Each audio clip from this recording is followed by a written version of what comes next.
तो आज जो हमें चैप्टर देखना है वो कौन सा है हमारा, स्ट्रक्चर ऑफ एटम। एक तरीके से आप बोल सकते हैं कि हम एक क्विक जल्दी जल्दी चैप्टर को खत्म करेंगे, क्योंकि अच्छा जल्दी जल्दी भी क्या, आराम आराम से ही करेंगे, है ना। क्योंकि चैप्टर के अंदर काफी चीजें मजेदार हैं और चैप्टर आसान चैप्टरों में से एक चैप्टर है। और चैप्टर की एक खास बात है कि इस चैप्टर के अंदर जो भी चीज आप पढ़ेंगे वो आगे चल के हर चैप्टर में बहुत ज्यादा काम में आने वाला है। कुछ चीजें हैं जो काम में आएंगी, कुछ चीजें हैं जो काम में नहीं आएंगी। मैं ऐसा नहीं बोल सकता कि सारी चीजें इस चैप्टर में इंपॉर्टेंट है कि सब चीजें काम में आएंगी, लेकिन ऐसा होगा कि बार बार आपको याद दिलवाया जाएगा, अच्छा अच्छा आपने ऐसा पढ़ा था, अच्छा अच्छा आपने ऐसा पढ़ा था, तो वही चीज आपके काम में आएंगे, वही चीज आपको देखनी है।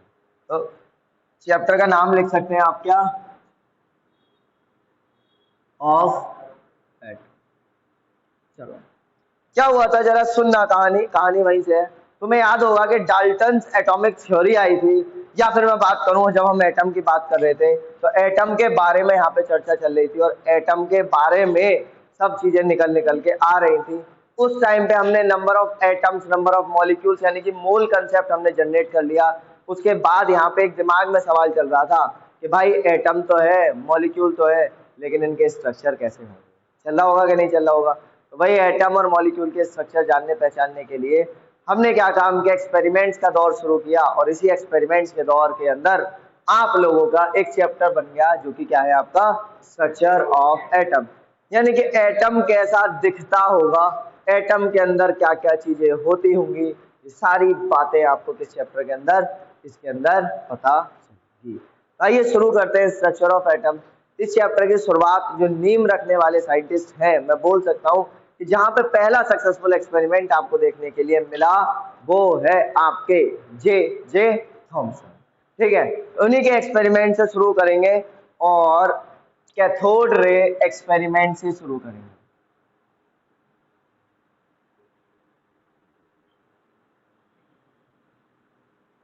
सर जरा ध्यान दीजिएगा, कैथोड रे एक्सपेरिमेंट से हमने स्टार्ट किया है चैप्टर। तो और कैथोड रे एक्सपेरिमेंट के अंदर आपने क्या क्या चीजें देखनी है कि ये एक कैथोड रे ट्यूब है। क्या ये एक कैथोड रे ट्यूब है। यहाँ पे इन्होंने क्या काम किया हुआ है, क्या काम किया हुआ है, ये दो इलेक्ट्रोड लगाई हुई हैं जो कनेक्ट करी गई हैं किससे, बैटरी से, हाई वोल्टेज बैटरी से। इसी के अंदर एक वैक्यूम पंप लगाया हुआ है ताकि यहाँ पे प्रेशर मेंटेन किया जा सके।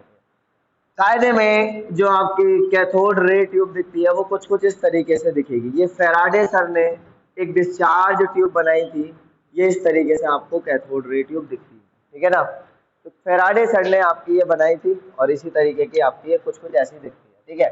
चलो ध्यान दो इधर। अब ध्यान में एक सवाल आ रहा है मेरे दिमाग में कि आखिरकार ये कैथोड रे ट्यूब होती क्या है। क्या हुआ था, एक गिलास की ट्यूब बनाई जाती है, गिलास की क्या बनाई जाती है, ट्यूब, यानी कि कांच की, कंच की क्या बनाई जाती है, आपकी ट्यूब बनाई जाती है।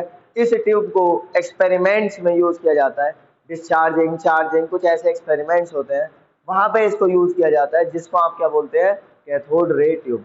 अभी इसको एनोड रेज के लिए यूज करूंगा तो मैं इसी ट्यूब का नाम दे दूंगा क्या, एनोड रे ट्यूब। तो डिस्चार्जिंग ट्यूब है, एक तरीके से बोल सकते हैं, ये गिलास की ट्यूब है, ठीक है ना।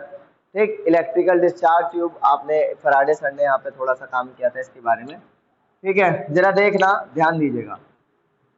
तो मेरे पास ये चीज मिली, छोड़ो ध्यान दो, बस इतना ही, क्या है, एक गिलास की ट्यूब है। ट्यूब का मतलब इसके अंदर पूरा एटमॉस्फेयर वगैरह सारी प्रेशर वेशर आप मेंटेन कर सकते हैं, हॉलो है कुल मिला के, है, ठीक है।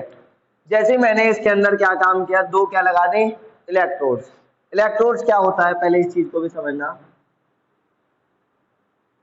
इलेक्ट्रोड्स होता है रॉड्स ऑफ मेटल, है ना, मेटल की रॉड्स होती हैं, या रॉड्स ऑफ मेटल और graphite use to conduct the current, जो क्या काम करते हैं, आपको करंट को कंडक्ट करने में हेल्पफुल होती हैं। इन चीज को क्या बोलते हैं आप, इलेक्ट्रोड्स बोलते हैं, ठीक है। तो यहाँ पे हमने क्या काम किया, एक चटकनी भी फिट कर दी, ये लीजिए राजू, चटकनी लगा दिया। अब क्या काम करना है हमने, अब देखो जरा, जैसे क्या हुआ, कैथोड रे ट्यूब में चटकनी ऑन करी गई, तो ऑन करते ही क्या हुआ, कुछ नहीं हुआ, ठीक है, कुछ भी चीज ऑब्जर्व नहीं हुई, ऑब्वियस बात है, बस करंट यहाँ पे पास हुआ और काम खत्म हो गया। कुछ चीजें ऑब्जर्वेशन के अंदर यहाँ पे हमें दिखाई नहीं दी। सर जरा ये पॉजिटिव चार्ज है, यानी कि पॉजिटिव टर्मिनल है बैटरी का, तो ये भी पॉजिटिव की तरह काम करेगा, और ये नेगेटिव टर्मिनल है, तो ये नेगेटिव की तरीके से काम करेगा। फिर क्या हुआ, बैटरी के वोल्टेज बढ़ाए गए और यहाँ पे लो प्रेशर किया गया। क्या काम किया गया, प्रेशर को कम किया गया और वोल्टेज बढ़ा दिए गए। तो जैसे प्रेशर को कम किया गया, वोल्टेज बढ़ाए गए और एक इलेक्ट्रोड को परफोरेटेड यानी कि छिद्रदार बना दिया गया। कैसा बना दिया गया, छिद्रदार। तो जैसे छिद्रदार इसको बनाया तो यहां से और पीछे में क्या काम किया गया, एक फॉस्फोरेसेंट की पुताई कर दी, एक चमकीले चमकीले पदार्थ की यहाँ पे क्या काम कर दी गई, पुताई भी कर दी गई, यानी कि लगा दिया गया उसको पीछे। ठीक है, फिर उसके बाद जैसे ही स्विच को ऑन किया गया तो यहाँ पर स्पॉट्स ऑब्जर्व हुए। क्या चीज ऑब्जर्वेशन दिखाई दी, स्पॉट ऑब्जर्वेशन हुआ। यहीं से चीज समझ में आई कि भाई साहब यहाँ से कुछ ना कुछ चीजें निकल निकल के जा रही हैं और इधर साइड में आ रही हैं, जिन चीज को बोला गया क्या, कैथोड रेज। क्या बोला गया, कैथोड रेज। आगे चल के जे थॉमसन सर ने इसी का क्या काम किया, E/m रेशियो दे दिया। क्या दिया, E/m रेशियो दे दिया। और ये सारी वारदात जो चल रही थी 1897 में चल रही थी। कब चल रही थी, 1897 के अंदर। और E/m रेशियो देने के बाद हमने यहाँ से E की वैल्यू अलग कैलकुलेट करी, M की वैल्यू अलग कैलकुलेट करी और करने के बाद सारी चीजें हमें पता चली क्या, कि एटम के अंदर एक और पार्टिकल होता है, यानी कि एटम इंडिविजिबल नहीं है, एटम को विभाजित किया जा सकता है, बांटा जा सकता है। वही चीज आपकी है। यहाँ तक क्लियर हुआ ना, यहाँ तक कोई डाउट है, पक्का। आगे चले तो यहाँ से हमारी इतनी चीजें यहाँ पे क्लियर हो गई, यानी कि एटम एक इंडिविजिबल पार्टिकल है। और इसके बाद सारी चीजें क्लियर होने के बाद हमें सारे आंसर्स हमारे मिलने लगे। तो हमें पता चला क्या, ये प्रॉपर्टीज होती है कुछ कैथोड रेज की। पहली प्रॉपर्टी क्या है, ये कहां से निकल रही है, नेगेटिव से, और किधर की तरफ जा रही है, पॉजिटिव से। तो ये क्या लिखूंगा, दीज आर नेगेटिवली चार्ज। इसका मोशन कैसा रहता है, नेगेटिव टू पॉजिटिव, है ना। तीसरा, इसके अंदर अगर कोई फैन रख दिया जाए, यहाँ पे बीच में कोई ऐसे करके फैन रख दिया जाए तो इसको ये क्या काम कर देती है, घुमा देती हैं। तो ये क्या काम करती है, रोटेट ए स्मॉल फैन। चौथा, ये अगर मैं यहाँ पे इलेक्ट्रिक फील्ड अप्लाई कर दूं, यानी कि पॉजिटिव और नेगेटिव चार्ज इस तरीके से अप्लाई कर दूं, तो ये अपने रास्ते से भटकती हुई दिखाई देती है। तो चौथा क्या होगा, deviate in electric and magnetic field. Electric और मैग्नेटिक फील्ड में अपने रास्ते से ये भटक जाती हैं। और यहाँ से ही हमारे पास एक नई चीज की डिस्कवरी हुई, जिसको क्या बोलते हैं आप, डिस्कवरी ऑफ इलेक्ट्रॉन। तो अगर यहाँ पे बात करी जाए कि इलेक्ट्रॉन की डिस्कवरी किसने करी, तो क्या नाम दोगे, जे थॉमसन। इसके बाद इसके ऊपर चार्ज निकाला गया, जो आया कितना, -1.6 इंटू 10 की पावर -19 कूलम। इस इलेक्ट्रॉन का मास निकाला गया, तो सर मास बता सकते हैं आप, क्या आएगा, ये आएगा 9.1 इंटू 10 की पावर -31 kg। अब आप यहां से मुझे बताइए E/m का रेशियो कितना आएगा, फटाफट से सॉल्व कीजिए और E/m रेशियो मुझे निकाल के बताइए कि सर ये इतना इतना रेशियो ऐसे ऐसे करके आ रहा है। सारी वारदात उसी साल की है, उसी साल में चल रही है, ठीक है ना, ध्यान रखना इस चीज को। क्या आएगा आपका, करो अब सॉल्व कर लो। E/m का मतलब है 1.6 इंटू 10 की पावर -19 अपॉन 9.1 इंटू 10 की पावर -31। सॉल्व करेंगे तो आपका अप्रॉक्स ये आएगा 1.7 इंटू 10 की पावर 11। जरा देखना इतना ही आ रहा है क्या, जरा देखो इतना ही आ रहा है क्या, 1.7 इंटू 10 की पावर, ठीक है, इतना है, ठीक है। 7 चाहो तो यहाँ पे और लगा सकते हो, 5 है, ठीक है। तो ये E/m रेशियो, E की वैल्यू रखो, M की वैल्यू रखो, फटाफट से जरा देखो। तो ये हो गया, पॉइंट से पॉइंट उड़ाया तो 16 बटे कितना आ गया, 91 मल्टीप्लाई, ये वाली वैल्यू ऊपर जाएगी 19 और प्लस हो जाएगा ये, ठीक है। इसके बाद आप इसको सॉल्व करोगे तो ये कट जाएगा, कितना माइनस करके देखो कितना आएगा, करो माइनस, 31 में से 19 माइनस करोगे जी सर, कितना 12। फिर इसके बाद देखो आगे क्या आएगा, आपने क्या काम करना है, 16 को 91 से डिवाइड करना है। तो जैसे डिवाइड करोगे तो 1.7 कुछ करके 0.0175 इंटू 10⁻12। इस पॉइंट को यहाँ खिसकाना होता है, क्यों? क्योंकि some basic concepts of chemistry में हमने सीखा है सारी चीजें हमें साइंटिफिक नोटेशन में लिखनी है। तो साइंटिफिक नोटेशन में लिखने के लिए आप इस पॉइंट को इधर खिसकाओगे, तो 1.75 इंटू 10⁻11 आपका आंसर आ गया। इसका मतलब है कूलाम पर केजी में है, किसमें? कूलाम पर केजी में है। ठीक है, फिर उसके बाद ये सारी चीजें हुई कहाँ से? ये सारी चीजें आई, एक मुलिकन साइंटिस्ट है, उन्होंने एक्सपेरिमेंट करा था और उन्होंने ही बताया था कि इलेक्ट्रॉन के ऊपर जो चार्ज होगा वो कितना होगा, 1.6 इंटू 10⁻−19 कूलाम होगा। तो मुझे इतना पता चल गया, मैंने यहाँ पे सारा काम खत्म कर दिया। ठीक है, मुलिकन मुलिकन। ठीक है, चलें आगे चलें, पक्का है? मुलिकन नाम है, आपको याद आ जाएगा। तो ई वाला, ये वाला जो रेशियो है किसके? मुलिकन साइंटिस्ट ने इसका नाम दिया था। और यहाँ से आपका ये काम भी हो गया कि सर मुलिकन नाम है। और एक ऑयल ड्रॉप एक्सपेरिमेंट, एनसीईआरटी में उसका फोटो भी दिया हुआ है। ठीक है ना? तो मुलिकन, मुलिकन बोलते हैं, मिलिकन अधिकतर बोलते हैं लोग। ठीक है ना, मिलिकन मुलिकन चल जाएगा। मिलिकन ऑयल ड्रॉप एक्सपेरिमेंट जी, कहाँ पे? नहीं, जब हम कभी भी स्केलर क्वांटिटीज में इसको कंसीडर करते हैं, न्यूमेरिकल इसके सॉल्व करते हैं, तो माइनस साइन हम नहीं लेते हैं। ठीक है ना, ध्यान रखेंगे इतना। तो वो चीजें आपको इलेक्ट्रोस्टैट्स 12th क्लास में टॉपिक है आपका, वहां पता चलेगा। ठीक है ना? चलो, अब इसके बाद क्या हुआ, सेम एक्सपेरिमेंट दोहरा दिया गया, बिल्कुल सेम एक्सपेरिमेंट दोहरा दिया गया। और दोहराने के बाद यहीं से थोड़े से बदलाव करे गए। कैसे बदलाव हुए? जैसे ये हमारी कौन सी है, ट्यूब है। ट्यूब के अंदर ये हमने इलेक्ट्रोड्स लगाए। इलेक्ट्रोड्स लगाने के बाद क्या काम हुआ, ये हमने क्या काम किए, तार इसमें कनेक्ट कर दिए, चटकनी फिट करी, जिसको आप क्या बोलते हैं, स्विच। स्विच फिट करने के बाद यहीं पे ऐसे छेद फोड़ने के बाद क्या लगा दिया, एक वैक्यूम पंप। अरे बाबा, वैक्यूम पंप लग गया, सारी चीजें यहाँ पे हो गई। अब देखो सेम एक्सपेरिमेंट हो रहा है, बिल्कुल सेम डिट्टो है एकदम। बस क्या काम किया गया, यहाँ छेद इसमें फोड़े हैं, हमें क्या काम करना है, इसमें फोड़ देना है। ठीक है, तुमने क्या काम किया था, पुताई इधर करी थी, हमने क्या काम करनी है, पुताई इधर कर देनी है। और जैसे ही स्विच को ऑन किया जाएगा तो यहां से भी सेम ऑब्जर्वेशन, प्लस से माइनस की तरफ में कुछ पार्टिकल्स जाते हुए ऑब्जर्व हुए, जिनकी वजह से पीछे में क्या हुए, स्पॉट्स दिखाई दिए। क्या दिखाई दिए बेटो? स्पॉट्स दिखाई दिए गए। और ये जो पूरा एक्सपेरिमेंट है सेम बिल्कुल किया था किसने,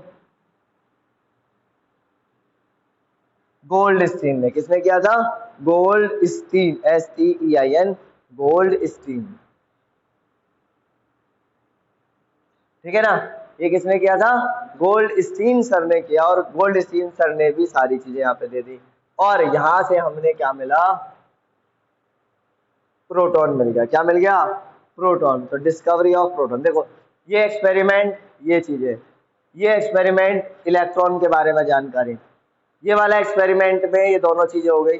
इस वाले एक्सपेरिमेंट ये सारी चीजें सेम है, बस यहाँ पे पॉजिटिव है, वहां पे जहाँ पे नेगेटिव है वहां पे पॉजिटिव पॉजिटिव करके चलना है, और जहाँ पे पॉजिटिव है वहां पे नेगेटिव कर देना। बाकी सारी चीजें आपकी कैसी रहेंगी, सेम रहेंगी, सेम प्रॉपर्टी, सेम चीजें, सेम आपकी वारदात यहाँ पे रहेगी। तो प्रोटॉन, प्रोटॉन का मतलब है इसके ऊपर चार्ज कितना रहेगा। ठीक है, चार्ज रहेगा आपका 1.6 इंटू 10⁻−19 कूलम। अच्छा, मास बता सकते हैं क्या प्रोटॉन का? ये रहेगा 1.66 इंटू 10⁻27 kg। यानी कि प्रोटॉन आपका इलेक्ट्रॉन से हैवी है। इतना समझ में आया? आप इसका मुझे E/m रेशियो बता सकते हैं? अच्छा जरा ध्यान देना, इस E/m रेशियो को आप स्पेसिफिक चार्ज के नाम से भी जानते हैं। तो फटाफट से सॉल्व कीजिए और मुझे इसका स्पेसिफिक चार्ज बताने की कोशिश कीजिएगा बहुत जल्दी से। बिना स्पेसिफिक चार्ज जाने काम नहीं बनने वाला। ठीक है, जल्दी जल्दी। मैंने नहीं बताना, ध्यान रखना इसका चार्ज। पिछला वाला तो मैंने बता दिया था, लेकिन इसका मैं नहीं बताने वाला।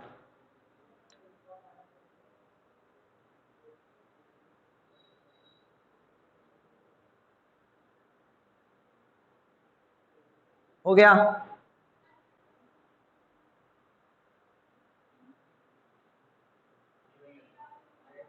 आप इसको सॉल्व करेंगे, आपका आंसर आ जाएगा भाई। जरा ध्यान दीजिएगा, इधर देख लीजिए, मिटा रहा हूं इसको। नेक्स्ट जो चीज आपकी चलेगी, हमने इलेक्ट्रॉन ढूंढ लिया, प्रोटॉन ढूंढ लिया, अब बारी आती है किसके बारे की? न्यूट्रॉन की। 1932 की बात है। कब की बात है? 1932, 1932। जितने दांत होते हैं, 1932 दांत नहीं, 32 दांत। 1932 के अंदर एक साइंटिस्ट का नाम है, बहुत अच्छे साइंटिस्ट, जिनका नाम क्या है? चैडविक। क्या नाम है? चैडविक।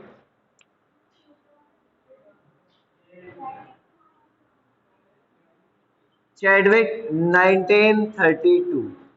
चैडविक सर क्या काम कर रहे थे? क्या एक्सपेरिमेंट कर रहे थे?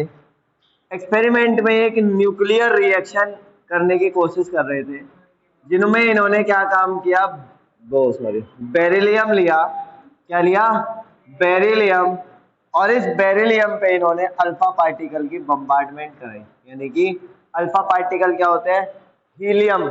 हीलियम में से दोनों इलेक्ट्रॉन को आप निकाल दीजिए, तो आपके जो पार्टिकल बनेंगे वो कौन से? आपके अल्फा पार्टिकल्स बनेंगे। तो एटॉमिक नंबर बेरिलियम का क्या होता है? बेरिलियम का atomic number,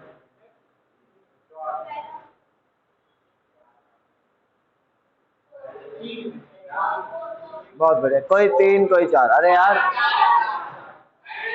hydrogen, helium, lithium, beryllium, तो ये आया 4। इसका मास कितना होता है? 9। कितना होता है? 9। इसका एटॉमिक नंबर होता है 2, और मास नंबर कितना होता है? 4, है ना? तो ये क्या हुआ, जब ऐसे करके रिएक्शन हुई तो यहाँ पे बना कार्बन, और कार्बन का एटॉमिक नंबर आया 6, और यहाँ पे मास नंबर आया 12। सर चलो ये बात मान लेते हैं कि ये दोनों ऐड हुए तो टोटल कितना हो गया? 6। तो इन दोनों को ऐड करेंगे तो टोटल कितना आएगा? तो 12 आ रहा है। ये रिएक्शन दोबारा कराई गई, दोबारा कराने के बाद फिर से यही रिजल्ट आया। इसका मतलब यहाँ पे कुछ ना कुछ गड़बड़ हो रही है। तो यहाँ से हमें एक रिजल्ट पता चला कि कोई ऐसा पार्टिकल है जिसके ऊपर मास तो 1 यूनिट है, लेकिन चार्ज कितना है उसका? 0। चार्ज कितना है उसका? 0। तो यहाँ से एक पार्टिकल रिलीज किया गया इस रिएक्शन में, जिस पार्टिकल का नाम क्या रख दिया गया? न्यूट्रॉन। किसने किया? चैडविक ने। तो अब जरा ध्यान देना, सोचना। Discovery of electron, Thomson sir. फिर उसके बाद डिस्कवरी ऑफ प्रोटॉन, गोल्डस्टीन। और डिस्कवरी ऑफ न्यूट्रॉन, चैडविक। ध्यान रहेगा, तीनों, प्रोटॉन, न्यूट्रॉन और ये। पक्का? क्लियर? चलो अब आगे की बात करते हैं, आगे चीजों को समझते हैं। तो तीनों चीजें मुझे पता चल गई, discovery of electron, discovery of proton, discovery of neutron.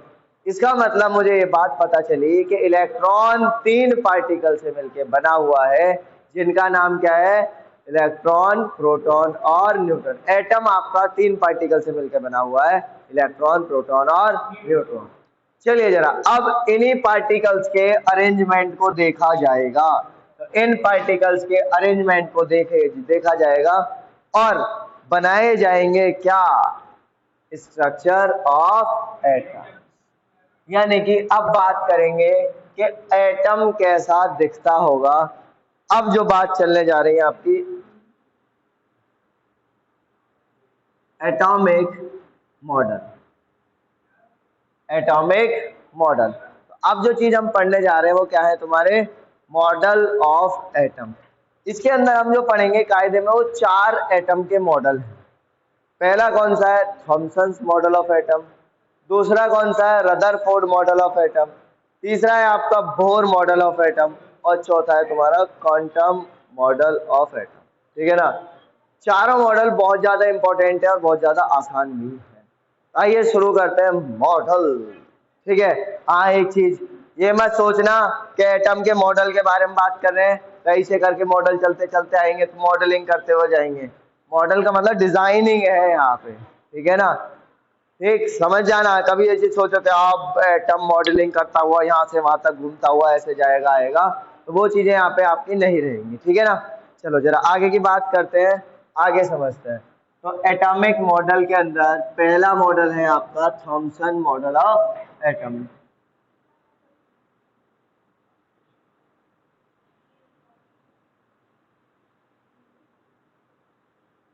Thompson model of atom.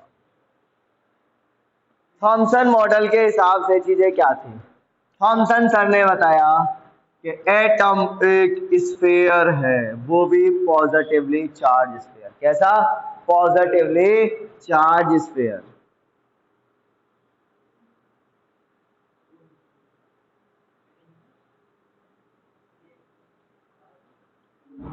Atom एक पॉजिटिवली चार्ज स्फीयर है जिसके अंदर नेगेटिव चार्ज पार्टिकल ऐसे करके धसे हुए रहते हैं और पॉजिटिव चार्ज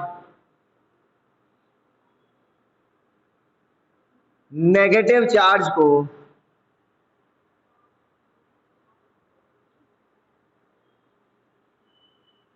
बैलेंस करता है। यानी कि पॉजिटिव और नेगेटिव चार्ज कैसे होते हैं आपके? बराबर होते हैं। पॉजिटिव और नेगेटिव चार्ज कैसे होते हैं?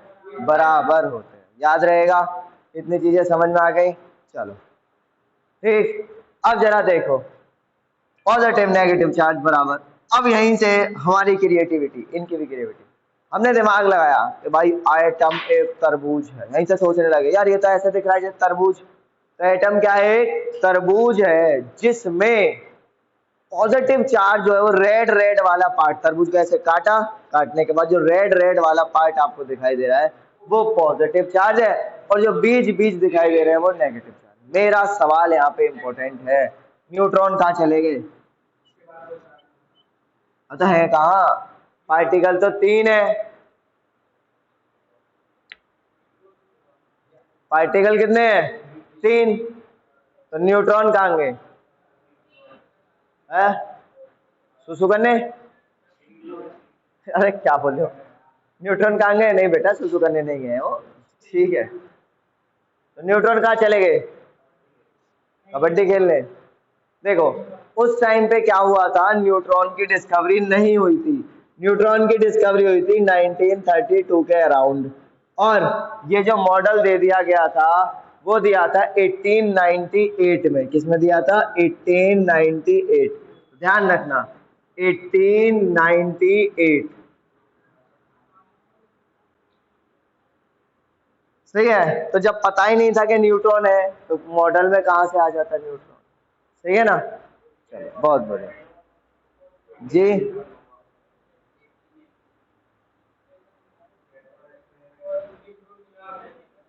क्या? हाँ, एक साल बाद। देखो कितने फास्ट है सर हमारे, ज्यादा ही तेज थे। बड़े चालाक बनने हो, हैं? बड़े तेज हो रहे हो, देखा ना, तेज हो रहे हो।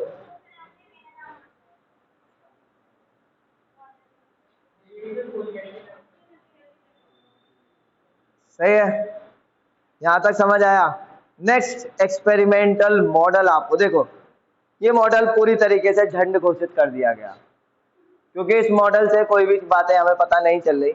लेकिन रदरफोर्ड सर ने शुरुआत कर दी थी, जैसे इलेक्ट्रॉन की खोज करने के बाद शुरुआत करी, वो अलग बात है, कभी सक्सेस कभी फेलियर, जिंदगी का पार्ट है, ऐसे ही चलता रहता है। तो ये मॉडल क्या हुआ, पूर्ण रूप से झंड घोषित किया गया। क्यों? क्योंकि इस मॉडल में बहुत बढ़िया न्यूट्रॉन नहीं है पहला। दूसरा, और भैया रिएक्शन कैसे होगी बताइए, कुछ पता नहीं है। एटम आपस में कंबाइन कैसे होंगे, मॉलिक्यूल कैसे फॉर्म करेंगे, कुछ पता नहीं है। यार पॉजिटिव चार्ज है, उसमें नेगेटिव चार्ज धसा हुआ है, वहां पे क्या हो गया, एक तरीके से चलो अट्रैक्शन का फोर्स आ गया, लेकिन पॉजिटिव पॉजिटिव तो एक दूसरे को रिपेल करेंगे कैसे? तो स्टेबिलिटी भी यहाँ पे प्रूफ नहीं हो पा रही, तो एक तो पॉइंट यहाँ पे प्रूफ होता, तो प्रूफ में थोड़ी सी दिक्कत आई, जिस वजह से क्या हुआ, ये मॉडल को क्या कर दिया गया, रिजेक्ट कर दिया गया और कह दिया भाई झंड मॉडल। ठीक है, चलो जरा ध्यान दो। नेक्स्ट, अच्छा खासा एक्सपेरिमेंट के बाद बहुत धांसू मॉडल दिया गया, that is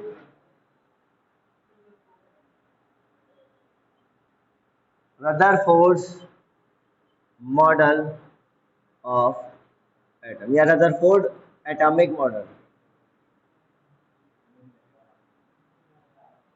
Rutherford model of atom, ठीक है, तो रदरफोर्ड मॉडल ऑफ एटम आपको दिया। सर जरा ध्यान देना, बहुत अच्छा और कारगर मॉडल, एकदम मजेदार तरीके से सारी चीजों को एक्सप्लेन करने के लिए मॉडल बनाया गया और एक बारी एक्सपेरिमेंट के दौर में चीजें आपकी चली और मॉडल बहुत बेहतरीन तरीके से दिखाया गया। रदरफोर्ड सर ने क्या काम किया, गोल्ड की फॉइल ली, ठीक है ना, क्या काम किया, गोल्ड की फॉइल ली। फॉइल जानते हैं आप, फॉइल जानते हैं आप, फॉइल क्या होता है, एक पतली सी शीट ली। और गोल्ड की क्यों ली, क्योंकि गोल्ड सबसे ज्यादा मैलिएबल होता है, सब ज्यादा पतली शीट इसकी बनाई जा सकती है। किसकी बनाई जा सकती है, गोल्ड की बनाई जा सकती है। इस वजह से क्या लिया गया, गोल्ड लिया गया। और गोल्ड लेने के बाद क्या, जरा देखो दूसरा रीजन क्या है गोल्ड सेलेक्ट करने का, इसकी बहुत ज्यादा हाई डेंसिटी होती है, तो एक्सपेरिमेंट के रिजल्ट्स ज्यादा क्लियर यहाँ पे आ सके, इस वजह से गोल्ड को सेलेक्ट किया गया। तो दो रीजन है गोल्ड को सेलेक्ट करने के, ऐसा नहीं है कि अमीर थे तो इन्होंने गोल्ड सेलेक्ट कर लिया, नहीं ऐसा कुछ रीजन नहीं है। बहुत सारे लोगों के दिमाग में आता भाई रईस आदमी है, गोल्ड ले या प्लेटिनियम ले, क्या फर्क पड़ रहा है। तो दो मेन रीजन ये थे, एक तो सबसे ज्यादा मैलिएबल है और दूसरा क्या, डेंसिटी भी इसकी हाई होती है। तो इस गोल्ड के चारों तरफ क्या लगा दिए गए, डिटेक्टर्स लगा दिए, क्या लगा दिए गए, डिटेक्टर्स लगा दिए गए। अभी डिटेक्टर क्यों लगा रहे हैं, अभी बात करेंगे क्यों लगाए जा रहे हैं। फिर यहाँ पे एक बंदूक तैयार करी गई, बंदूक पिस्तौल। बंदूक पिस्तौल ना कह के हम बोले तो एक मशीन है जो अल्फा पार्टिकल की बम्बार्डमेंट यहाँ पे कराएगी। यहाँ पे अल्फा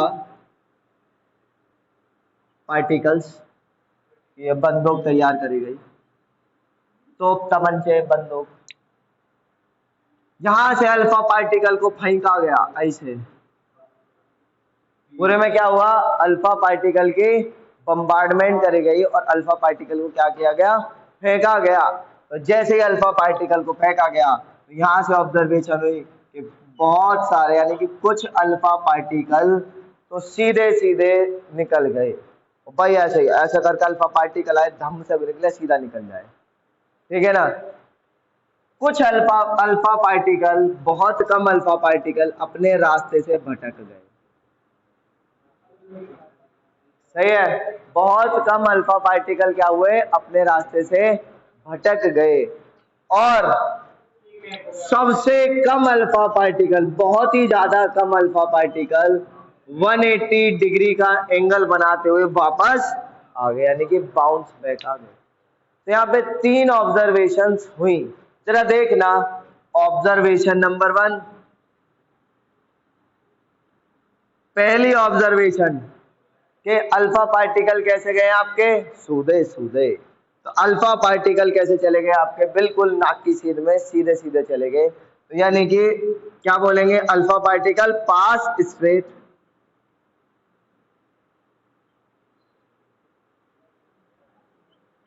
दूसरा डिफ्लेक्ट बाय मेकिंग एंगल, कुछ एंगल बनाते हुए डेविएट हो गए। तीसरा, तीसरा आपको क्या मिला, डिफ्लेक्ट या बाउंस बैक। अल्फा पार्टिकल आपके क्या हो गए, बाउंस बैक हो गए, ठीक है ना। अल्फा पार्टिकल टकरा रहे और टकराने के बाद बाउंस बैक हो रहे,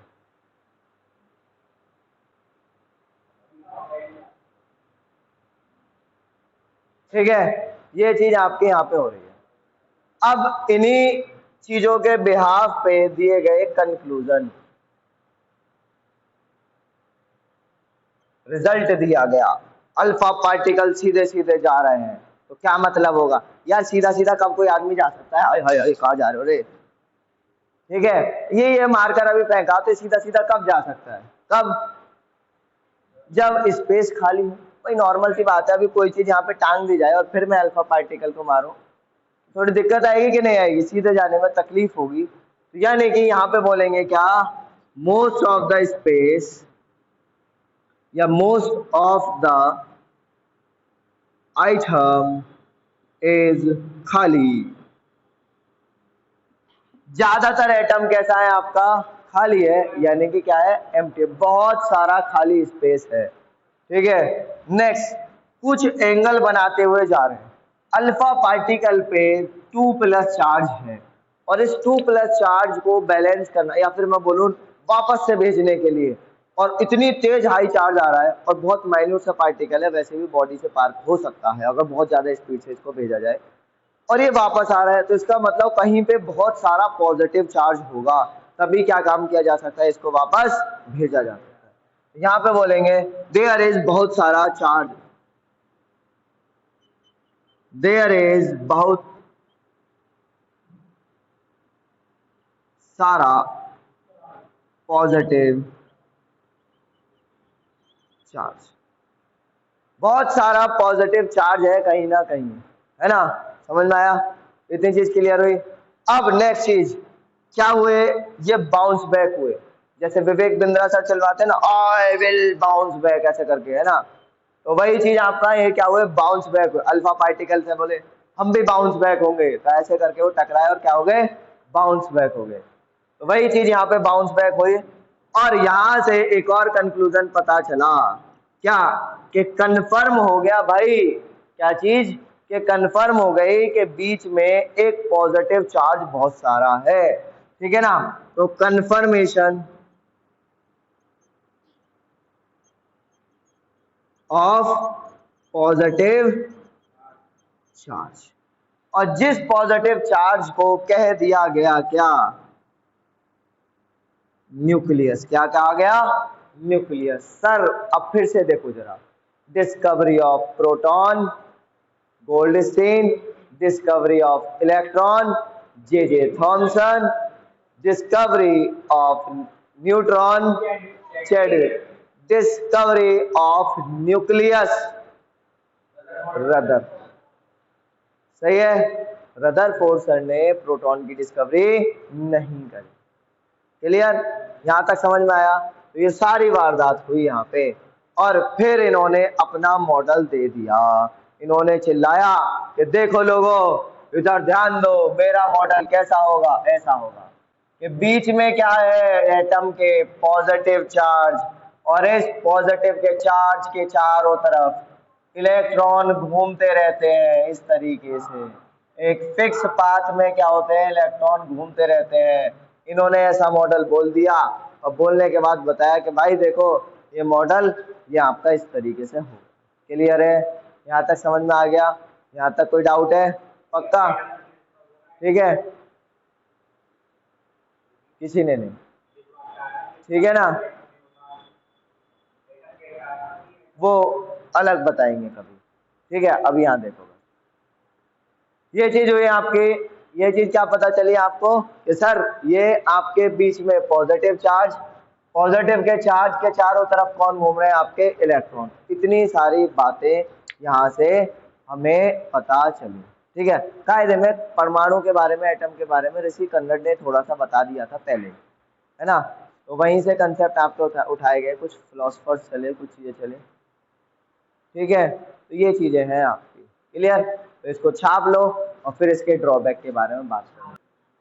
अब क्या हुआ, हमारे जैसे कुछ लोग का क्या उठी खुजली, और यहाँ पे सवाल पूछने शुरू करे कि भैया तुम बता रहे हो एटम ऐसा है, हम मान लेते हैं एटम ऐसा है, ये रिएक्शन कैसे करेगा? बोले अच्छा, बोले अभी थोड़ा सा ये सब पढ़ने तो दो मुझे। बोले नहीं, तुमने मॉडल दे दिया तो जानकारी अभी चाहिए मुझे। फिर उसके बाद बोलेंगे चलो ठीक है, तुमने बोला पॉजिटिव चार्ज ये है, नेगेटिव चार्ज ये है, सही है, ऐसी तो बोला इन्होंने। तो कुछ टाइम बाद क्या होना चाहिए, इलेक्ट्रॉन एनर्जी लूज करते हुए ऐसे गोल गोल पानी, मम्मी मेरी रानी पापा मेरे राजा, ऐसे करके घूमते घूमते कहाँ गिर जाने चाहिए, न्यूक्लियस में गिर जाने चाहिए। अरे हाँ है ना। अच्छा बचपन में कहानी सुनी थी ना, पोएम सुनी थी, गोल गोल पानी मम्मी मेरी रानी, ऐसे करके क्या हुआ, ये गोल गोल करके कहाँ गिर जाना चाहिए, न्यूक्लियस में। तो क्यों नहीं गिरता, इनके पास कोई जवाब नहीं था। फिर इनसे पूछा गया कि चलो स्टेबिलिटी तुमने नहीं बताई,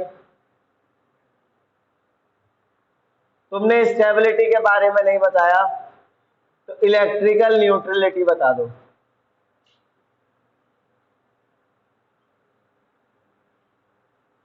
कि इलेक्ट्रिकली न्यूट्रल कैसे है, ये समझा दो। दोनों बातों का इनके पास में कोई जवाब नहीं था, हेंस मॉडल को रिजेक्ट कर दिया गया। फिर आगे चल के और चीजें भी आ गई, स्पेक्ट्रम आ गए, एटम, एटम अपने ही अलग लाइट के पैटर्न्स दिखा रहे थे, वो चीजें भी यहाँ पे एक्सप्लेन नहीं हो पाई। देखा है ना आपने विबग्योर पढ़ा हुआ है, विबग्योर में आपने 4 5 7 लाइट पड़ी हुई है, तो उसको क्या बोलते हैं, स्पेक्ट्रम बोलते हो। तो अलग अलग पैटर्न ऑब्जर्व हुए लाइट के, उनको क्या बोला गया, स्पेक्ट्रम बोला गया। तो स्पेक्ट्रम यहाँ पे ये पता नहीं, तो मॉडल कर दिया गया रिजेक्ट, झंड घोषित कर दिया गया। ठीक है, लेकिन जवाब और सवाल चीजें चलती रही, एक्सपेरिमेंट्स का दौर खत्म नहीं हुआ, और ये बात चलती रही। और ये चीजें पिकअप करें किसने, बोर सर ने, नील बोर, किसने, नील बोर ने। और नील बोर सर ने अपना मॉडल दे दिया, और स्पेक्ट्रम भी थोड़ा थोड़ा उन्होंने एक्सप्लेन किया। स्पेक्ट्रम के साथ साथ उन्होंने और भी चीजें एक्सप्लेन करने की कोशिश करी, जो इस मॉडल की क्या थी, ड्रॉबैक थी। जैसे ड्रॉबैक क्या है कि स्टेबिलिटी कैसे है ना, ये सारी बातें किसने, नील बोर सर ने एक्सप्लेन कर डाली। तो आपका जो अगला मॉडल होने जा रहा है वो कौन सा है, आपका Rutherford model of atom. Next heading, next के साथ में शुरुआत करते हैं, तो आप इसे छापो। तो बोहर मॉडल आपका देखते हैं, डस्टर कहाँ गई हो,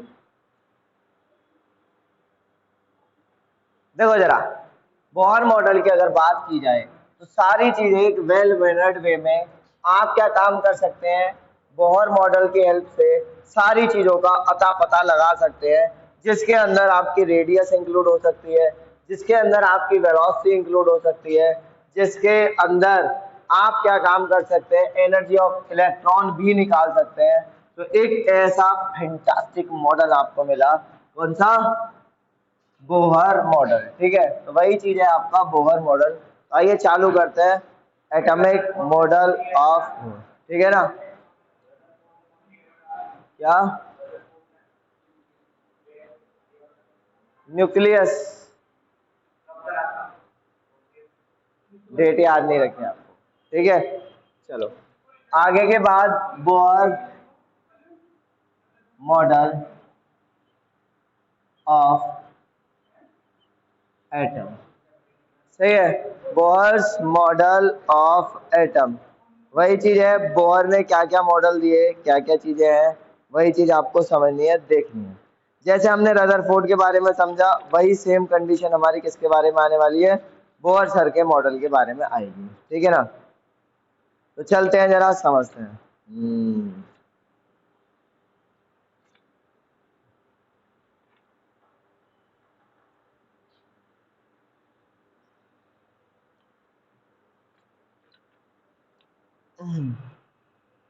तो नील बोर ने क्या काम किया, एटम का मॉडल दिया, और वही मॉडल हमें यहाँ पे चालू करना है। सर जरा ध्यान दीजिएगा कैसे कैसे करके चीजें सर ने समझा। पहले क्या था, वही कंसेप्ट, बीच में क्या रहेगा आपका, न्यूक्लियस रहेगा। इन्होंने मॉडल अधिकांश अगर मैं बोलूँ तो हाइड्रोजन और हाइड्रोजन लाइक स्पीशीज के लिए एक्सप्लेन किया, जो हाइड्रोजन है और हाइड्रोजन जैसे जो है उनके लिए ये एक्सप्लेन किया। तो बीच में क्या रहेगा, न्यूक्लियस, इस न्यूक्लियस के चारों तरफ क्या रहेगा आपका, एक शेल, एक फिक्स्ड पाथ रहेगा जिसको आप शेल या ऑर्बिट बोल सकते हैं। और इस ऑर्बिट में क्या रहेंगे, आपके इलेक्ट्रॉन्स रहेंगे। इनसे पूछा गया तुमने कौन सी नई बात बता दी, बोले अभी रुक जाओ, जो वहां के ड्रॉबैक्स थे रदरफोर्ड के उन्हें अभी हम क्लियर करेंगे। इन्होंने समझाया कि देखो भाई, यहाँ पे पॉजिटिव और नेगेटिव में एक इलेक्ट्रोस्टैटिक फोर्स ऑफ अट्रैक्शन लग रही है, जो क्या है आपकी एफ ई। यहीं पे बाहर की तरफ एक सेंट्रीफ्यूगल फोर्स लगेगी एफ सी, जो आपस में क्या काम करती हैं, एक दूसरे को बैलेंस कर लेती हैं। यानी कि दो फोर्सेस अपोजिट डायरेक्शन में इस तरीके से लग रही हैं और जिनकी वैल्यू क्या है, बराबर है। तो आपके जो वैल्यू है बराबर होने की वजह से एक दूसरे को क्या कर लेंगे, बैलेंस कर लेंगे। तो वहीं से चीज समझ में आई, यानी कि एफ सी की वैल्यू किसके बराबर होगी, एफ ई के बराबर होगी। तो पहला ड्रॉबैक इन्होंने यहाँ पे खत्म कर दिया। दूसरी चीज इनसे पूछी गई कि साहब कितनी शेल होंगी, तो इन्होंने बताया ये शेल बहुत सारी हो सकती हैं, जिनके नाम आप के एल एम एन दे सकते हो। इन के एल एम एन में 2n square number of electrons आएंगे, जहां पे n की वैल्यू है नंबर ऑफ शेल बोल दो या ऑर्बिट, ठीक है ना, या ऑर्बिट, ठीक है ना। या तो क्या बोल सकते हो, शेल लिख दे तो कोई दिक्कत नहीं है, शेल लिख दे रहे। इन्होंने ये चीज यहाँ पे समझाई। उनके हिसाब से जो मॉडल बन के तैयार हुआ वो ये है आपका पूरा, ये के एल और एम, सही है, के एल और एम, फिर उसके बाद N O P Q R ऐसे करके चलती रहेंगी। तो इसमें आपके दो इलेक्ट्रॉन आएंगे। जब आप ये फॉर्मूला अप्लाई करेंगे, 2 की जगह 2 इंटू एन की जगह पे 1 रखेंगे, सॉल्व करेंगे, आंसर आएगा। यहाँ पे आएंगे 8, यहाँ पे आएंगे 18 इलेक्ट्रॉन, ऐसी बाहर वाली में 32 इलेक्ट्रॉन। तो ऐसे करके क्या होगी, इलेक्ट्रॉन्स की फिलिंग की जाएगी। यहाँ तक क्लियर हुआ, यहाँ तक कोई डाउट किसी को? तो बस ये मॉडल इन्होंने दिया और बोले ये इलेक्ट्रॉन रुकते नहीं है, क्या काम करते रहते हैं, घूमते रहते हैं। जैसे सूरज के चारों तरफ पृथ्वी चक्कर लगाती रहती है, वहां पर भी ग्रेविटेशनल फोर्स है, लेकिन वही ग्रेविटेशनल फोर्स की वैल्यू को बैलेंस कर दिया जाता है किससे, किससे, सेंट्रीफ्यूगल फोर्स से बैलेंस किया जाता है, जिसकी वजह से पृथ्वी भी घूमते घूमते सूरज में नहीं गिर रही है। बोले ठीक है, इतना ये मॉडल इन्होंने दिया, इतनी चीजें यहाँ पे समझ में आई। फिर उसके बाद जो चीजें थी, जैसे नेक्स्ट चीज इन्होंने बोला कि इलेक्ट्रॉन क्या काम कर सकता है, एक शेल से दूसरी शेल में जंपिंग कर सकता है, एक शेल से जो दूसरी शेल में जंपिंग कर सकता है, जिसकी वैल्यू डिपेंड करेगी एनर्जी ऑफ इलेक्ट्रॉन पे। किस पे डिपेंड करेगी बेटो, एनर्जी ऑफ इलेक्ट्रॉन पे, ठीक है ना।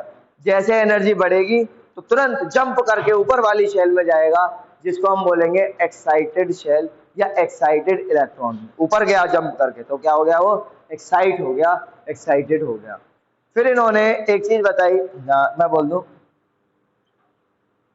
या each shell has fixed amount of energy। हर शेल में फिक्स्ड अमाउंट ऑफ एनर्जी होती है, जिसमें इलेक्ट्रॉन रहता है, और इसकी वजह से इलेक्ट्रॉन क्या काम करता है, एनर्जी का लूज नहीं करता है, ठीक है ना। ये ध्यान रखना, हर शेल में क्या होता है, फिक्स्ड अमाउंट ऑफ एनर्जी होती है, और इलेक्ट्रॉन क्या काम कर सकता है, जंपिंग कर सकता है। तो electron can jump from one shell to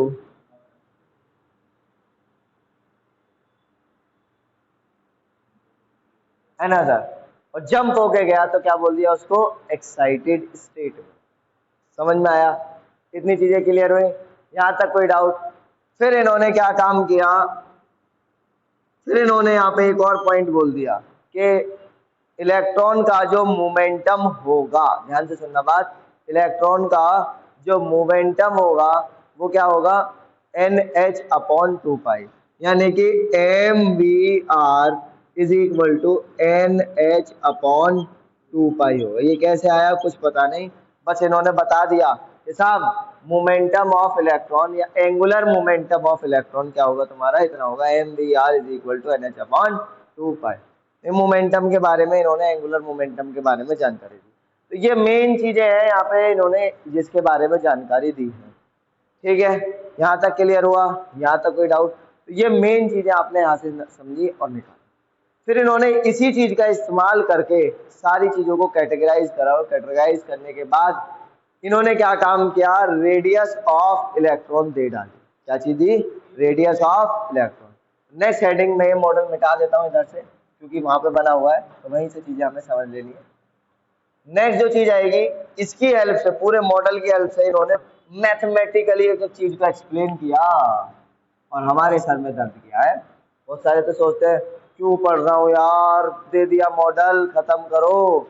ठीक है, पढ़ना तो है ही आपको। नेक्स्ट है आपका radius of atom. Radius of atom के लिए आपको तीन चीजों की जरूरत पड़ेगी। पहला ये, दूसरा ये और तीसरा ये। ठीक है ना? पहली चीज एफ सेंट्रीफ्यूगल क्या है, m v square upon are.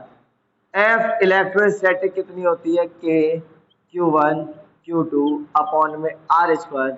ये 12th class chapter 1 electrostatics Coulomb's law में आप पढ़ते हैं इस चीज को। ठीक है ना? तो ये हुआ आपका। फिर इसके बाद देखो जरा, मुझे यहाँ से ये चीज मिल गई, ये चीज आपको ध्यान रखनी है। और next m B r is equal to n h upon में टू पाई। इन तीनों फॉर्मूलेज का इस्तेमाल करके हम क्या काम कर सकते हैं, रेडियस कैलकुलेट कर सकते हैं। ठीक है ना? Angular momentum. ठीक है, आगे आएगा। सही है ना? हाँ देखो जरा, सही है, यहाँ तक क्लियर हुआ? Angular momentum. अच्छा मैं थोड़ा सा डिटेल देता हूँ। जैसे कोई सर्कुलर मोशन होता है, तो सर्कुलर मोशन में आपने एक चीज पढ़ी हुई है, जरा देखो। सर्कुलर मोशन में कोई पार्टिकल यहां से चल के यहाँ गया, यहां से चल के जब यहाँ तक पार्टिकल पहुंचता है तो यहाँ पे एक एंगल भी ट्रेवल करता है जिसको आप एंगुलर डिस्प्लेसमेंट और थीटा के नाम से जानते हैं। वेलोसिटी भी ट्रेवल करता है जिसको आप क्या बोलते हो, एंगुलर वेलोसिटी, जिसको आप किसके नाम से जानते हो, ओमेगा के नाम से जानते हो। वही चीज वेलोसिटी क्या है, ओमेगा, तो मोमेंटम p, छोटा p is equal to m into v होगा। यहीं पे अगर मैं एंगुलर मोमेंटम निकालूंगा तो m इंटू एंगुलर वेलोसिटी होगा, और एंगुलर वेलोसिटी की value omega is equal to v is equal to omega r ही होता है। ठीक है ना? आप इसकी वैल्यू यहाँ पे रख दोगे सीधा सीधा, v is equal to omega r या फिर, ठीक है, आपका मोमेंटम यहाँ पे निकल के आ जाए। सही है? ये चीजें यहाँ पे होती है, बस इतना सा है। तो एंगुलर मोमेंटम यहाँ पे आपको ऐसे। सही है? क्लियर है? बस अब ध्यान दो इतना, वही चीजें आपने फिजिक्स में ऐसा कुछ देखा होगा। सही? और केमिस्ट्री की बातें चलिए, वहां पे हम बात नहीं ले जाना चाहते फिजिक्स के बारे में, तो यहीं पे हम बात करें। ठीक है? एंगुलर मोमेंटम की वैल्यू यहाँ पे ये इन्होंने दी। अब जरा देखना, तो F E is equal to F C, यही चीज दे रखी है ना। तो यहाँ पे मैं इन दोनों की वैल्यूज रख सकता हूँ। दोनों की वैल्यूज क्या रखूँ, के Q1 Q2 अपॉन में आर स्क्वायर। आर क्या है, रेडियस ऑफ एटम, यानी कि यहाँ से यहाँ तक का जो डिस्टेंस है इसको क्या बोल दिया, आर।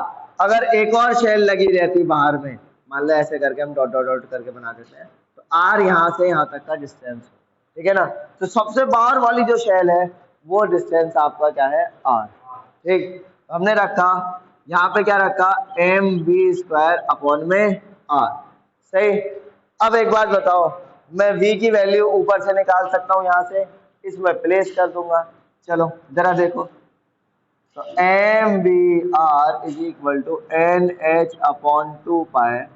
मैंने v की वैल्यू निकाली एन एच अपॉन में m into r into two pi. यही आएगी कि नहीं आएगी?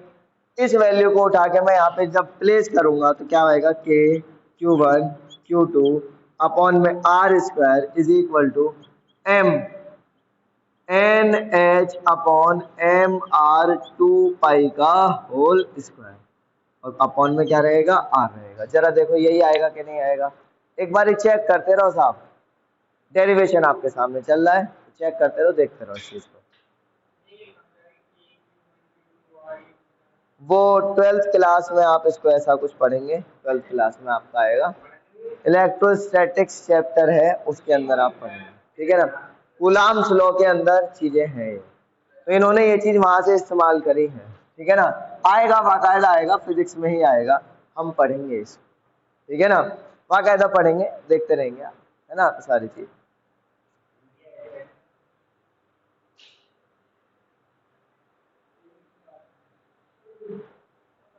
सही है, यहां तक क्लियर हुआ।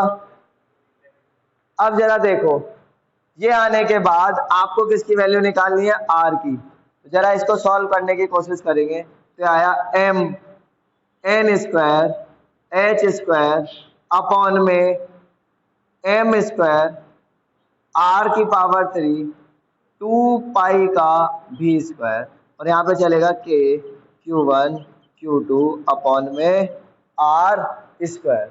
तो क्या आप यहाँ से आर की वैल्यू निकाल सकते हैं, इसको मैं इधर भेज दूं, बाकी सारा रायता इधर आ जाए, तो आपका क्या आएगा, जरा देखो, आर क्यूब बटे में are square is equal to M N square H square upon में क्या चलेगा, एम स्क्वायर, आर खत्म हो गया, 4 पाई स्क्वायर, ये आ गया यहाँ पे के Q1 और Q2, यही आएगा कि नहीं आएगा, जल्दी देखो, ठीक है ना।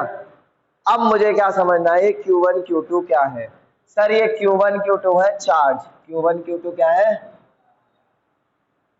चार्ज।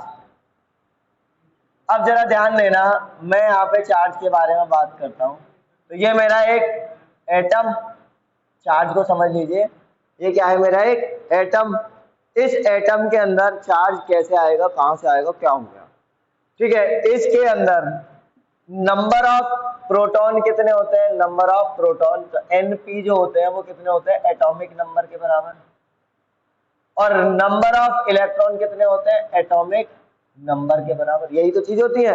यानी कि इलेक्ट्रॉन और जो प्रोटॉन है वो कैसे होते हैं, आपके बिल्कुल बराबर होते हैं। गलत तो नहीं कह रहा है यहाँ पे कोई चीज, यहाँ तक क्लियर हो रहा है ना। तो जैसे ही मेरे इलेक्ट्रॉन और प्रोटॉन यहाँ पे क्या होंगे, बराबर होंगे, तो मैं यहीं से चीजों को उठाना शुरू करूंगा। यानी कि ये वाला जो न्यूक्लियस है, आउटर मोस्ट इलेक्ट्रॉन पे एक फोर्स लगा रहा है, मैंने वही चीज यहाँ पे देखी है, एक इलेक्ट्रॉन के ऊपर जो फोर्स लगा रहा है, मैं उसी चीज को यहाँ पे बात कर रहा हूँ। मैं सारे इलेक्ट्रॉन की फोर्स को तो कंसीडर कर नहीं रहा, सिर्फ एक को ही कंसीडर करके लेके चल रहा हूँ। तो मैंने यहाँ पे जो फोर्स लगाई उस चीज को लिख लिया, तो यानी कि Q1 की जो वैल्यू है वो तो E हो जाएगी, लेकिन Q2 इस न्यूक्लियस में जितना चार्ज होगा पूरा का पूरा वही लिया जाएगा कि नहीं लिया जाएगा। यार एक बात बताओ छोटी सी, हम सारे मिलके किसी एक बंदे पे फोर्स लगाएं तो क्या चीज होगा वहां पे, हमें क्या काम करना पड़ेगा, सोचो क्या चीज करनी पड़ेगी भाई, हम सारे मिलके एक पे फोर्स लगा रहे हैं, तो वो अकेला हमारे ऊपर फोर्स लगा रहा है, तो मैंने जो लिखा उसका चार्ज लिख दिया, ठीक है ना। और हम सारे मिलके बना रहे हैं, तो क्या हो रहा है, हम सारे की फोर्स लिखेंगे, तो कितना लिखेंगे, टोटल चार्ज या टोटल Q2 की वैल्यू जो रहेगी वो एटॉमिक नंबर, जिसको मैं किससे रिप्रेजेंट करूंगा, Z से। किससे रिप्रेजेंट करेंगे, Z से, इनटू चार्ज ऑन 1 इलेक्ट्रॉन, और चार्ज ऑन 1 इलेक्ट्रॉन कितना होता है आपका, E की वैल्यू 1.6 इंटू 10 की पावर माइनस 19 होती है। यहाँ तक क्लियर हुआ, यहाँ तक कोई डाउट है क्या, चले आगे। अब जरा देखो, देखो इतना इजी पड़ रहा है आपको, ये सारी वैल्यूज उठा के यहाँ पे चिपकानी है बस हमें, तो चिपका दो भाई। ये क्या हुआ, जरा देखो, इसको तो काट दे, ले भाई, इसको भी उड़ा दे, एम एक बचेगा, ये वाला उड़ जाएगा। अबे आया ना, खोजबीन कर रहे हो, कैसे उड़ेगा, क्या हो गया, ठीक है। जैसे ही आपने उड़ाया तो आर की वैल्यू निकल के आई आपकी कितनी, N square H square upon में M 4 pi square K Q1 की जगह पे क्या रखूंगा मैं, E, और Q2 पे रखूंगा क्या, ZE। तो जरा देखना, R की वैल्यू निकल के आई N square H square upon में, जरा देखो कितना आएगा, M 4 pi square K E square और Z, ठीक है, यहां तक क्लियर हुआ। अब जरा देखो कितना आसान पड़ेगा, R is equal to, R की वैल्यू जो आई है जरा उसको समझते हैं, तो R इज इक्वल टू, देखो क्लियर हो रहा है नहीं हो रहा है यहाँ पे, तो R इज इक्वल टू जो अलग अलग वेरिएबल चीज है उसे एक तरफ लिख लें और जो कांस्टेंट कांस्टेंट टर्म है उसको एक तरफ लिख देते हैं। तो H square upon M 4 pi square K E square multiply में N square upon Z. H क्या होता है? एच होता है आपका प्लैंक्स कांस्टेंट। क्या होता है? अब याद रखना, आगे चीजें आएंगी आपकी जब हम मैक्सवेल थ्योरी करेंगे या वेव थ्योरी करेंगे, उसके अंदर आपकी चीजें आएंगी। तो आर की वैल्यू, ये सारी चीज होगी, तो यहाँ पे एच की वैल्यू हम प्लेस करेंगे, यहाँ पे हम एम की वैल्यू प्लेस करेंगे, यहाँ पे हम के की वैल्यू प्लेस करेंगे, यहाँ पे हम ई की वैल्यू प्लेस करेंगे, यहाँ पे हम पाई की वैल्यू प्लेस करेंगे।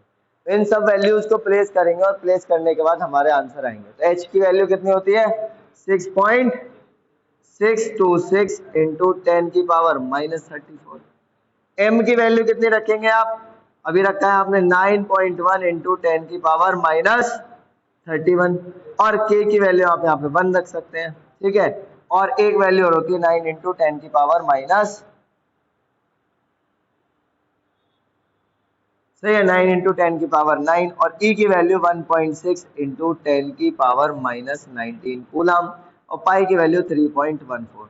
जब इन सारी वैल्यूज को आप प्लेस करेंगे तो आपका जो रेडियस है वो आपके पास निकल के आ जाएगी, और आप चाहें तो इसे एंगस्ट्रॉम में निकाल सकते हैं, और आप चाहें तो इसे क्या काम कर सकते हैं, मीटर में भी निकाल सकते हैं, और आप चाहें तो इसे हर तरीके से यहाँ पे निकाल सकते हैं। तो अलग अलग फॉर्म में अलग अलग वैल्यूज निकल के आएंगी आपकी।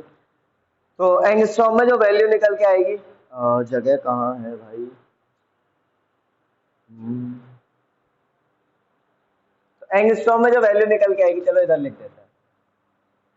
R इज इक्वल टू, जरा देखो कितनी आएगी, आप जब इसको सॉल्व करोगे कहाँ गई, 0.529 इंटू एन स्क्वायर अपॉन में जेड, ठीक है, वो आपकी ये वैल्यू निकल के आएगी। क्लियर हुआ? यहाँ तक कोई डाउट? तो इस तरीके से आपका जो क्वेश्चन है या आपके जो चीजें हैं वो यहाँ पे सॉर्ट आउट हो जाती है। यहाँ तक कोई डाउट है तो आप पूछ सकते हैं। तो ऐसे करके क्या निकाली होगी, रेडियस निकाली होगी। ध्यान रखना एंगस्ट्रॉम में आएगी ये, एंगस्ट्रॉम का मतलब है 10 की पावर माइनस, सही है ना। तो इसमें आपकी 10 की पावर -10 मीटर, ये सब वैल्यू प्लेस करने के बाद आपकी वैल्यू ये आई। ठीक, यहाँ तक कोई दिक्कत? जी सर। चलो अब ध्यान दो, आपको ये पूरे के बस तरीका सीखना था कि हाँ कैसे करके ये चीज निकल के आई है। आपको मेन चीज क्या काम करना है, फॉर्मूला याद है, सही है। ये फॉर्मूला तो याद हो जाएगा, इस फॉर्मूले से मेरे काम हो भी जाए। क्लियर है ना? ये वाला जो फॉर्मूला है बस इसी को याद रखना है, इसी चीज को आपको फोकस बना के रखना है, बाकी सारी चीजें आप एकदम स्किप आउट कर सकते हैं, ठीक है। जब आप कंपटीशन पे फोकस रखेंगे तो सारी चीजें आपको देखनी है कैसे करके क्या चीज आई, कहाँ से हुई, क्योंकि वो अपने हिसाब से क्वेश्चन को परिवर्तित कर सकते हैं, बदल सकते हैं, ठीक है। यहाँ तक क्लियर हुआ? अब क्या काम करना है, छापो।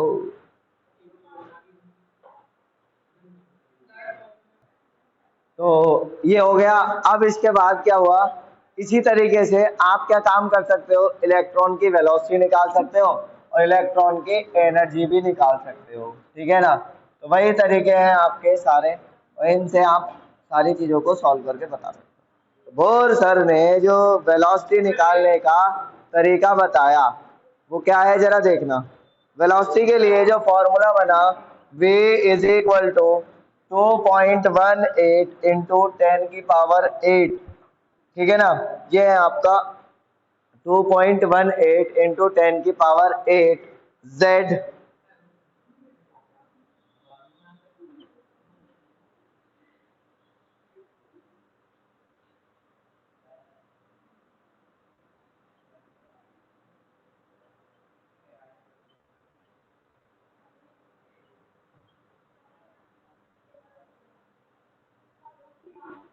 मीटर पर सेकंड, ठीक है। इतना समझ आया? यहाँ तक कोई दिक्कत? बस सीधा सीधा यही फंडा इसमें अपनाया गया है। जरा देखना क्या फंडा है, इस चीज को देखो भाई। हमारे पास आर की वैल्यू ये निकल के आई है ना, इस आर की वैल्यू को उठाया, उठाने के बाद ये जो मोमेंटम वाला फॉर्मूला था ना एंगुलर मोमेंटम के लिए, यहाँ पे आर की वैल्यू रख दी और वी की वैल्यू निकाल ली।